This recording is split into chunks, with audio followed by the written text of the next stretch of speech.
안녕하세요. 메이크업 아티스트 유아입니다. 얼마 전에 이런 얘기를 들었어요. 자외선 차단제를 전혀 바르지 않고 모자나 양산으로만 자외선 차단을 하고 있다고 화들짝 놀라서 제가 뜯어 말렸습니다. 결론부터 말씀드리자면 모자는 막 이만큼 챙이 넓고 깊은 그런 거 아니면 아주 많이 불안한 요소고요. 자외선으로부터 두피나 안구 손상 등을 어느 정도 막아주긴 하지만 얼굴의 자외선을 차단하는 능력은 상당히 떨어진다고 볼 수 있고, 그래 알아. 그래서 나는 챙이 정말 넓고 깊은 모자 그리고 더 넓은 양산을 하루도 빠짐없이 쓰고 있어 라고 하신다면 아주 검게 그을리거나 살이 타서 뭐 허물 벗겨지고 그런 일은 없겠지만 붉어지거나 잡티가 생길 수 있습니다. 충분히 양산을 쓰면 양산을 딱 썼을 때 이만큼 크죠. 그 밑으로 떨어지는 이 수직으로 이 양산 아래로는 전혀 안 타는 줄 아시는 분도 계신데요. 자외선이 비처럼 이렇게 완전히 수직으로 그냥 뚝 떨어지는 게 다가 아닙니다. 자외선은 반사하는 성질이 있어요. 양산을 쓰면 직사광선을 어떻게든 좀 막아주고 또 강한 열도 차단을 시켜주기 때문에 장점이 상당히 많지만 지면에서 반사되는 자외선까지 완전히 막을 수는 없어요. 바닥이나 벽에 반사돼서 양산이나 모자 안쪽으로 다 들어온다는 거예요. 빌딩 앞에 깔아놓은 보도블록이나 우리가 걸어다니는 인도를 보면 바닥재 그 색상이 거의 연회색? 되게 밝은 그런 곳이 은근 많거든요. 한번 작정하고 동네를 살펴보세요. 이렇게 지면이 밝은 곳을 지나거나 밝은 벽이 있는 곳을 우리가 지날 때 특히 더 눈부셨던 경험이 있을 건데 자외선이 강하게 반사되고 있기 때문이에요. 반사율은 표면의 색상이나 그 재질에 따라서 다르기 때문에 양산 쓸 때 이 양산의 안쪽이 되도록이면 하얀 것보다 좀 검은색으로 된 양산을 쓰란 말을 들어보셨을 거고 이미 다들 그렇게 실천하고 계실 텐데 그래봤자 바닥에서 이 양산 안쪽 천장을 찍고 다시 반사되는 그런 거는 나에게 닿는 게 확 줄어들지만 바닥에서 옆에서 반사되어 바로 피부로 쏘는 거는 막아주지 못한다는 거죠. 직사광선을 100%라고 봤을 때 겨울에 하얀 눈밭이 한 80% 정도 반사된다 그러면 밝은 바닥이나 밝은 벽도 수십 퍼센트 수준이기 때문에 강도와 횟수가 누적이 되면 피부 손상과 색소 침착이 서서히 진행이 될 수밖에 없는 거죠. 근데 양산과 모자에만 의존하시고 자외선 차단제는 잘 안 바른다고 하니까 제 마음이 정말 철렁. 요즘 길에서 데이트하는 젊은 커플들 대부분 보면 남친들이 이렇게 양산을 들고 여자친구분들이 그 옆에 팔짱을 끼거나 손을 잡고 이렇게 붙어서 같이 걷더라고요. 예전에는 되게 보기 힘들었던 그런 광경인데 특히 올해 폭염 때는 아주 눈에 띌 정도로 제가 가는 곳마다 정말 양산 같이 쓰는 커플들을 길에서 많이 봤습니다. 저도 보통 남편이 양산을 들고 옆에서 제가 이렇게 붙어서 같이 걸어가는 그런 입장이긴 한데 여러분 중에 솔로라서 길에서 그런 커플들을 보게 되면 혹시라도 외로워하거나 부러워하지 마세요. 걔네들 얼굴 다 타고 있어요. 남자들이 보통 키가 더 큰데 본인 시야에 맞춰서 양산을 이렇게 들고 걸어가면 사실상 여자들은 여기 이 정수리만 차단이 되는 거예요. 조금 덜 뜨거운 것 뿐입니다. 저도 마찬가지예요. 남편이 이렇게 양산을 들어줘봤자 내 얼굴이 다 타는 걸 너무 잘 알지만 그냥 그 정성이 기특하니까 그렇게 해서라도 돌아다니고 싶어하는 걸 제가 아니까 그냥 닥치고 붙어가는 거예요. 지금 본인이 햇빛 싫어하는 와이프 양산 들어주는 아주 자상한 남편이라는 뽕에 한껏 취해 있는 상태인데 너 이렇게 해봤자 내 얼굴 어차피 다 타. 빛은 말이지 굴절과 반사하는 성질이 어쩌고 이러면 초치는 거잖아요. 근데 결국은 말이죠. 양산 아무도 안 씌워줘도 자외선 차단제 꼼꼼히 잘 발라서 차단 제대로 하는 사람이 위너다.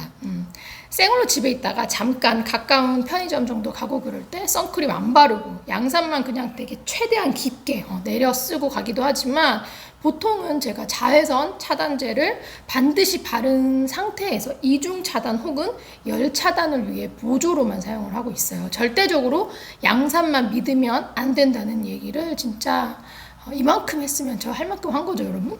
비 오면 우산 쓰고 그 외에는 흐린 날에도 양산 쓰고 매일 양산 쓰는 난데 잡티가 왜 생기고 왜 자꾸 짙어지냐, 매년 얼굴이 어두워진다 이렇게 말씀하시는 분들이 은근 되게 많아요. 답변할 때마다 제가 얼마나 속상한지 몰라요. 지금 이 영상 이 스킨앤랩 이거 신상 자외선 차단제 광고 영상입니다, 여러분. 근데 지금 이 얘기를 시작도 못했어요. 이거 진짜 엄청 잘 만든 혼합자차거든요.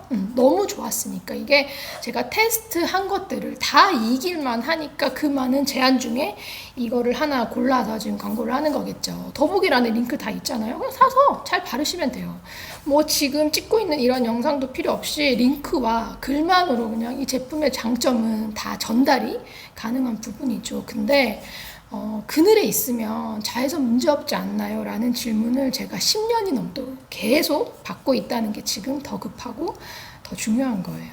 다들 자외선 차단제 바르는 것도 귀찮고 뭔가 너무 번거로우니까 어떻게 좀 안 바르고 살아볼까를 아주 다채롭게 연구를 하시는데 그 연구는 제가 앞서 더 많이 해봤기 때문에 여러분 마음은 제가 누구보다 잘 안다고 자부합니다. 여러분 그늘도 살 탑니다. 그늘은 직접적으로 쏟아지는 자외선을 차단해주니까 그늘에서 받는 자외선의 양은 직사광선에 비해서는 상당히 줄어드는 건 맞지만 산란하고 반사하는 이 자외선의 성질 때문에 그늘에서도 영향을 받아요.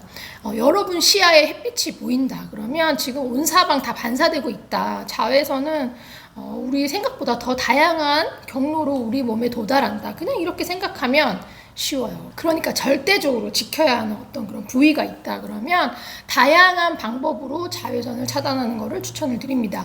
모자나 양산, 긴 소매나 긴 바지 다 도움돼요. 그러나 완벽하지 않아요. 긴 소매로 가리긴 했으나 원단에 따라서는 자외선이 투과되기 때문에 양산을 추가로 이용하는 등 이중으로 차단을 해 주시라는 거죠. 골프나 등산에 완전 중독된 분들이나 운동선수들 뭐 가족 중에 있으면 어깨를 한번 잘 살펴보세요. 골프를 18홀에서 끝내지 않고 뭐 27홀, 36홀을 돌거나 쭉 이어서 계속 그리고 비와도 막 골프 치고 또 등산도 막 짧게 하는 게 아니라 7시간, 8시간씩 막 내리하는 그런 분들 매번 옷으로 여기를 다 가리고 했을 건데 얼굴 같은 경우는 자외선 차단제를 뭐 덧바르기도 하고 요즘 패치를 붙이기도 하고 그러잖아요. 근데 어깨는 옷으로 가렸다고 해서 그냥 끝이거든요. 근데 햇빛의 이 강도와 노출 시간 자체가 길어지니까 어깨의 잡티가 거의 점처럼 막 다 올라와 있어요. 자외선은 더 완벽히 이중으로 차단하는 데 있어서 언제 어디서든 안심하고 얼굴을 지킬 수 있는 건 역시 검증된 차단력의 자외선 차단제입니다. 반사되는 자외선까지 완벽 차단하려면 그냥 직접적으로 해당 부위를 이렇게 가리는 것밖에 없는데 그 중에서도 자외선 차단제는 일상에서 가장 제약 없이 쓸 수 있는 거의 유일한 수단이라고 볼 수 있어요. 양산 모자 써도 이중 차단하는 거 오케이. 그늘도 반사되니까 차단 오케이. 그럼 구름 낀 흐린 날은 안 발라도 되지 않나요? 라고 또 물으시는데 여러분 비 오는 날도 발라야 됩니다. 근데 차라리 비가 오면 우산이라도 쓰는데 흐린 날이 진짜 애매합니다. 분명 자외선은 덜 할 텐데 선크림 바르긴 귀찮고 또 안 바르자니 찝찝하고 양산을 쓰자니 우중충한 날 나 혼자만 양산 펼치고 다닐 것 같고 이럴 때 무조건 자외선 차단제를 발라야죠. 구름이 많으면 햇빛이 우리한테 직접 도달하진 않지만 해가 떠 있는 이상 자외선이 70에서 80% 정도는 통과합니다. 자외선 투과력이 얼마나 대단하냐면 물속에 있어도 피부가 탑니다. 수심 깊은 곳까지 도달하지는 못하지만 수심 50cm 정도면 자외선의 40% 정도가 통과한다고 해요. 저는 이걸 이미 알고 있었어요. 근데 작년 휴가 때 우리 아이랑 놀아주면서 전신에 이 선크림을 덧바르기가 너무 귀찮은 거예요. 하반신은 어차피 계속 뭐 물속에 있을 거니까 물에서 나오지도 못하고 있는 상태니까 타봤자 뭐 얼마나 타겠어. 그리고 상체 위주로만 선크림을 덧바르고 하체는 생략했거든요. 엉덩이에 비키니 자국이 가을 겨울 지나고 지금 여름 끝나가는데도 아직도 남아 있습니다. 제가 무식하게 몸소 체험을 해본 결과 수심 50cm 정도에서는 뭐 한 40% 정도 통과한다 그러면 수심 10cm, 20cm에서는 거의 80에서 90%가 통과하는 것 같아요. 왜냐면 그때 제가 하체가 뭐 이제 검게 그을리고 했지만 이 얕은 물에 있었던 이 골반 쪽은 거의 뭐 벌겋게 익었었어요. 막 되게 따가울 정도로. 이런 일이 우리 얼굴에서 일어난다고 생각을 해보세요. 우리가 단순히 피부가 까맣게 되는 그런 걸 겁내는 게 아니잖아요. 잡티가 늘어나서 원래 내가 가진 피부보다 더 지저분해 보이는 걸 여러분들이 극도로 싫어하시는 거고 자칫하면 수개월 이상 고생하게 만드는 피부 손상, 우리가 이걸 두려워하는 거잖아요. 자외선 차단제 사용이 이렇게 중요합니다. 완벽한 자외선 차단제 없이는 빈틈이 너무 많아요. 보통은 나이 들어갈수록 자외선 손상에 취약하고 또 잡티가 더 쉽게 올라오고 잡티가 더 쉽게 진해지지만 똑같이 젊은 20대라 하더라도 더 잘 타고 잡티가 훨씬 더 잘 생기는 분들이 있죠. 그리고 젊지만 나이 든 저보다 더 약하고 또 피부가 민감한 분들도 있습니다. 피부 손상을 쉽게 보면 안 돼요. 보이지 않게 이 매일매일의 작은 변화가 느껴지지 않게 조금씩 누적되듯이 손상되는 게 더 무섭습니다. 여러분 이 정도 버텼으면 이제는 진짜 포기하시고 자외선 차단제를 그냥 매일 사용하는 것을 그냥 받아들여 주시기를 바랍니다. 밖에 날씨가 어떤지 오늘 햇빛이 어느 정도인지 그런 거 따지지 말고 매일 로션 바르듯이 그냥 크림 바르듯이 당연하게 그냥 매일 바르세요. 그게 제일 안전해요. 그냥 하루라도 빨리 이 습관을 들이는 게 제일 좋습니다. 그래서 오늘 제가 소개하는 제품도 여기 보면 이렇게 선크림이라고 써있지만 정말 로션 같은 보습 크림 같은 그런 사용감의 제품이에요. 눈 감고 바르면 이게 진짜 로션인지 선크림인지 분간이 안 갈 정도의 제품을 제가 갖고 왔어요. 새롭게 개발된 레시피의 제품입니다. 이거 테스트 마무리하고 브랜드의 광고 의사를 전달할 때쯤 저에게 든 생각이 이거라면 이 정도의 사용감이라면 아직도 선크림 바르는 날 안 바르는 날 정해놓고 햇빛이 강할 때만 선크림을 챙기는 그런 습관과 생활 방식에 싹을 잘라버릴 수 있겠다. 제가 잡티와 손상으로부터 여러분들의 피부를 지켜드려야 되니까 원래는 기필코 그 빈틈의 씨를 말려버리겠다. 이거라면 가능하겠다 그런 생각을 제가 했습니다. 일단 이 제품을 써보면 다들 느끼시겠지만 피부가 딱 발랐을 때 되게 편안하게 너무 잘 발린다 하면서 발림성에 일단 한번 치입니다. 실제로 3대 보습 성분을 다 집어넣었어요. 자외선 차단뿐만이 아니라 자외선에 자극받은 이 피부의 진정에 도움이 되는 성분까지 전성분이 거의 보면 보습 크림에 가깝게 설계가 되어 있거든요. 이게 오히려 누군가한테는 너무 촉촉해서 보습이 과하다 그러면 이거 바르잖아요. 요거 앞에 스킨케어 할 거 아니에요? 그 스킨케어를 좀 줄여서 발라주시면 되기 때문에 거의 모든 피부 타입이 사용할 수 있는 그런 혼합 자차입니다. 저 영양제 먹고 눈 좋아져서 눈시림 없는 거 말씀드렸잖아요. 테스트 기간 중에 다른 분들로부터 눈시림 보고는 없었지만 브랜드가 앞서 안자극 테스트까지 완료한 그런 제품이에요. 차단력이 좋은 선크림은 이미 계속 추천을 해왔는데 이거는 그냥 사용감에서 그냥 압도적입니다. 마치 바르지 않은 듯 촉촉한 그런 자외선 차단제는 사실 이거 말고도 이미 많아요. 차단력이 떨어져서 걸러내는 게 대부분이긴 하지만 가짜 촉촉함이 의외로 많습니다. 유기자차든 혼합자차든 얘네들이 보통 사용감이 좋으니까 이런 것들 바를 때 막 엄청 진짜 세럼 바르는 것 같이 발릴 정도로 되게 얇고 수분감 가득한 그런 제품들이 있는데 근데 그 제품이 딱 피부에서 다 바르고 마르고 나면 갑자기 표면이 뭔가 뻐덕뻐덕한 느낌이 들면서 답답해지고 또 그 위에 파운데이션을 발랐을 때 그 파운데이션을 더 건조하게 만들거나 좀 이런 실주름들을 더 부각시키는 그런 반전 있는 제품들이 시중에 많았다는 거죠. 그래서 현재까지 좀 확인된 요즘의 기술력을 봤을 때는 절대로 손등 테스트만으로는 사용감을 판단하면 안 되는 그런 시점에 왔다는 거.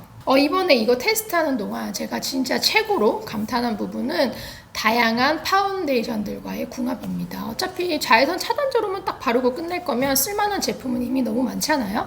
여러분들께 늘 얘기해 왔던 저의 고민은 다양한 파운데이션들과 이 선크림을 함께 썼을 때 자외선 차단제가 이 마지막 피부 표현을 망치는 문제. 파운데이션이 아무리 좋아도 선크림이 그 앞에 딱 깔리는 순간 유난히 더 뜨고 더 건조해지고 파데가 좀 겉도는 그런 느낌 등등. 이것 때문에 선크림을 정량 다 챙겨 바르기를 우리가 포기하고 또 그것 때문에 자외선 차단력의 지속 시간이 어느 정도 단축되는 것도 감안했었죠.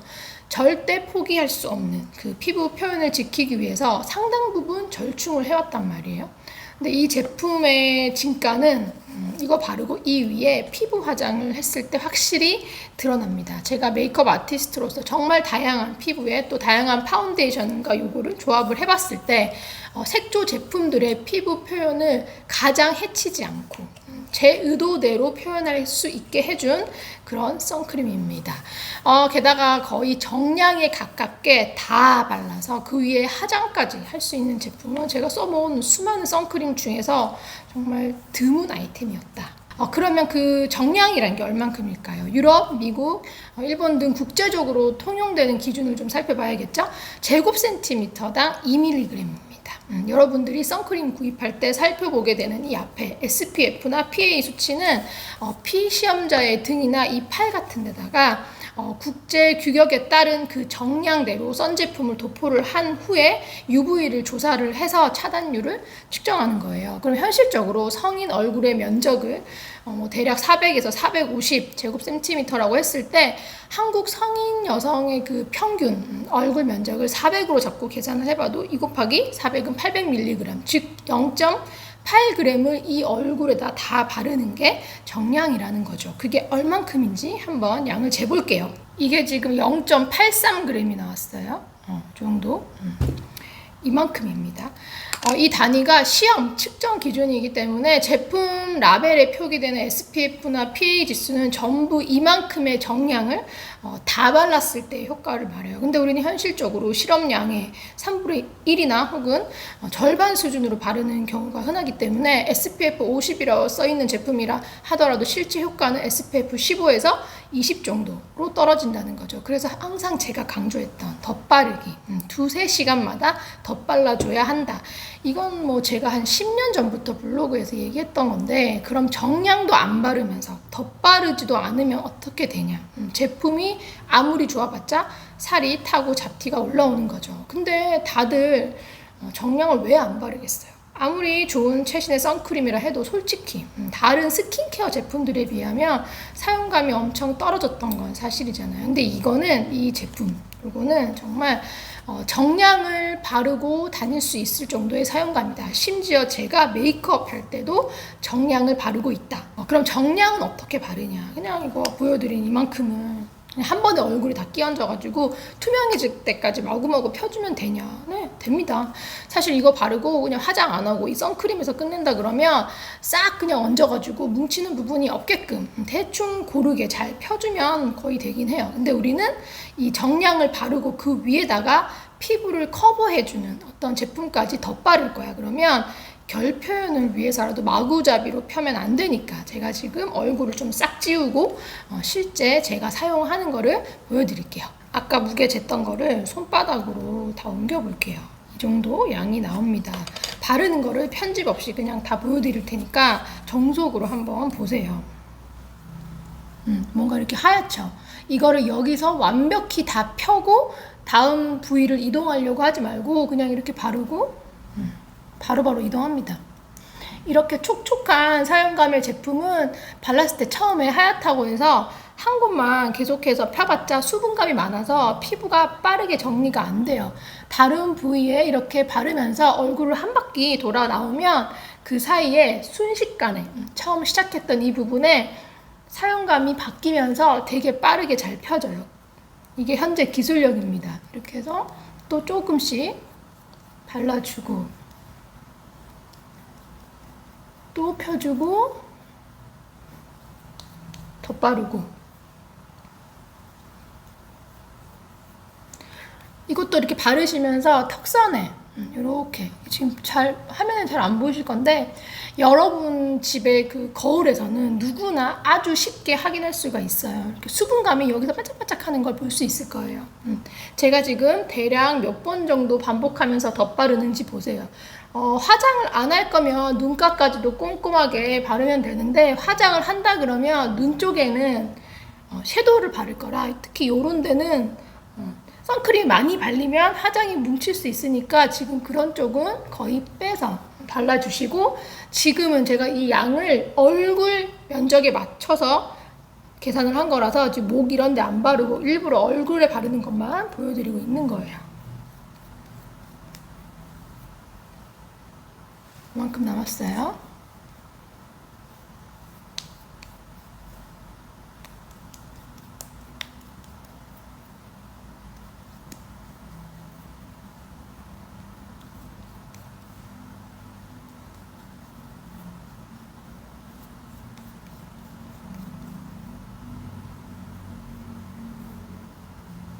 지금 저 여기는 진짜 거의 안 발랐어요. 또 이 위에다가 화장하는 걸 보여드릴 거라.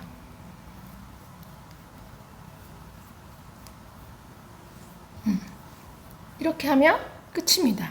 여기에 지금 조금 묻어있는 이것까지 다 발라볼게요.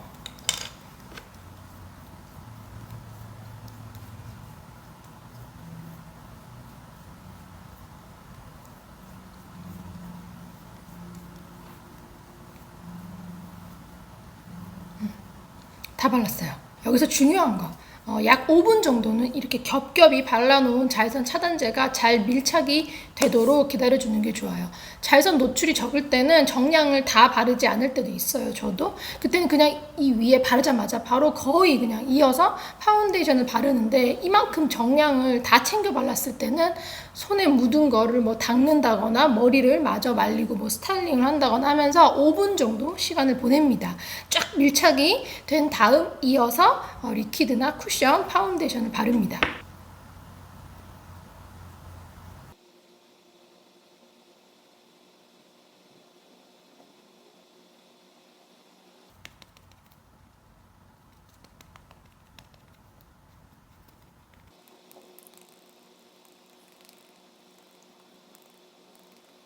너무 잘 발려요. 제 추천 파운데이션들과의 궁합은 정말 최고입니다. 추천템 중에 단종되지 않은 파운데이션들은 전부 이거랑 조합을 해서 테스트를 완료했습니다.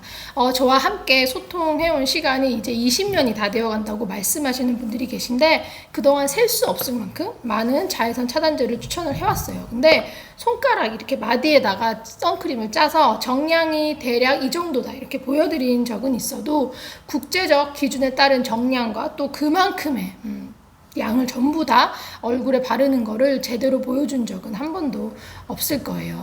정량을 언급할 때마다 이어서 제가 했던 말은, 정량 다 바르고 화장하면 피부 표현 엉망된다. 그렇게 쓰지 마세요. 필요에 따라 나중에 선크림을 더 발라주세요. 라고 했었죠.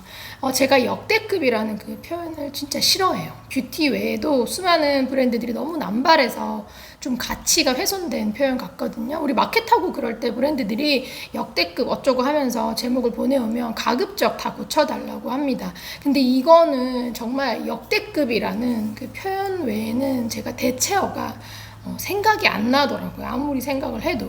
잘 아시다시피 제가 촉촉한 피부, 또 얇고 고급스러운 스킨 표현을 좋아했고, 나이 들면서는 더더욱 막 덮어놓고 그냥 두껍게 커버하는 거 싫어하는데, 자외선 차단의 이 성분 때문에 파운데이션이 더 두껍게 발린다는 그런 얘기를 많이 했었죠. 이거를 바른 뒤에 이어서 제가 좋아하는 촉촉한 파운데이션도 얇게 바르고, 또 제가 원하는 그런 피부 표현들을 하면서 완벽한 피부 표현과 자외선 차단의 꿈을 드디어 내가 실현하는 건가? 그런 생각을 할 정도였어요.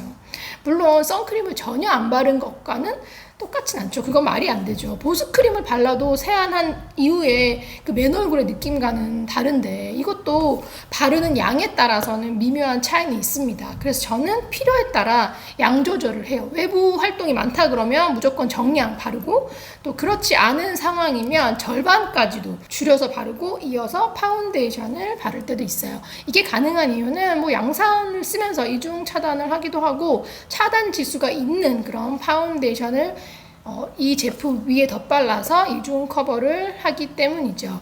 파운데이션에 차단 지수 있어도 대부분 정량에 맞춰서 되게 두껍게 바르지는 않으니까 차단 효과를 100% 못 내는데, 그럴 때 선크림을 같이 바른다 그러면 차단력은 높아지지만 선크림 때문에 그 파운데이션의 사용감이 확 바뀌는 경험 다 해보셨을 텐데, 이거랑 같이 쓰면 쿠션 딸랑 하나 두껍게 발라서 커버한 거보다 피부가 훨씬 더 자연스럽게 표현되면서 이중 차단의 효과는 최대로 끌어낼 수 있다는 엄청난 장점이 있습니다. 작년까지는 제가 자외선 차단제를 잘 고르고 잘 바르는 것에 신경을 썼다 그러면, 올해부터는 원래도 조금씩 했지만 올해는 특히 더 이중 차단에 집중을 하고 있어요. 사람이다 보니까 또 다양한 생활을 하다 보니 저도 차단을 한다고 하는데도 뭔가 막 놓칠 때가 있어요. 그래서 할 수 있는 한 2중, 3중으로 집에도 유리마다 그 자외선 차단 필름 시공해놨죠. 또 선크림 신상 테스트에 제가 그 어떤 것보다 진심인 거 또 더 잘 바르는 거 항상 또 연구하죠. 심지어 저는 목적에 따라서도 여러 가지 선크림을 구분해서 또 바르기도 하고 이런 게 다 필요하고 극성스러워 보일 수도 있어요. 저와 제 친구들도 한때는 너무 귀찮으니까 외국인들 보면 막 여기 이렇게 주근깨 이렇게 있는 것들도 되게 매력적인 분들이 있잖아요. 그래서 그냥 적당량의 잡티는 그냥 뭐 안고 가는 것도 나쁘지 않겠다 하면서 그런 라이프 스타일도 되게 진지하게 생각해 본 적이 있어요. 웬만하면 그냥 제가 살겠는데 먼저 그걸 시도한 친구 얼굴 변화를 보니까 우리 피부가 여러분 정말 자비가 없습니다. 정말 잡티가 끝도 없이 올라오고 정말 거침없이 진해지는 걸 제가 봤어요. 그래서 결국 그 친구도 시술을 해서 다 없앴어요. 또 그럼 뭐 돈만 있으면 시술을 하면 되니까 걱정 없는 줄 알았는데 앞서 이 모든 과정들을 거쳐간 선배들 얘기 들어보면 돈이 없어서 시술을 못하는 게 아니라 우리 피부가 한 해 한 해 갈수록 잦은 시술을 버티지 못해서 못한다고 하더라고요. 결국 그녀들도 선크림 많이 살 길이다. 나머지는 그냥 뭐 다 모두 보조적인 수단들일 뿐이다 그러면서 빈틈없이 차단하려면 비가 오나 눈이 오나 365일 선크림 그리고 이중 차단이 최선이라는 것을 더욱 강조를 하더라고요. 이중 차단을 잘하려면 정말 햇빛이 되게 쨍쨍한 날 막 그런 날만 참고 쓰는 제품이나 야외 운동할 때 각 잡고 쓰는 그런 선크림 또 휴가 가서 맘먹고 쓰는 그런 선크림이 아니라 그냥 진짜 매일 보습제처럼 바를 수 있는 이게 선크림인지 그냥 크림인지 사용감이 구분이 잘 안 될 정도의 제품이 여러분들에게도 정말 중요할 거란 걸 제가 다시 한번 말씀을 드려요. 살이 타면 피부가 좀 검게 그을리고 허물이 벗겨지는 현상이 가장 대표적인데 그 정도 문제를 해결하는 제품은 이미 되게 많아졌습니다. 그런데 여러분은 그 정도의 차단력과 효과에 만족하고 끝낼 게 아니라 잡티가 진해지거나 늘어나지 않는 그런 차단의 경지까지 계속 제품이든 사용 방식이든 업그레이드를 해 나가시기를 바랍니다. 목표를 항상 좀 이 정도에 두고 제품을 초이스하시고 또 그 효과를 좀 더 의식하시면서 좋은 제품의 가치를 누리시기를 바랄게요. 그럼 저는 다음 영상에서 뵙도록 하겠습니다.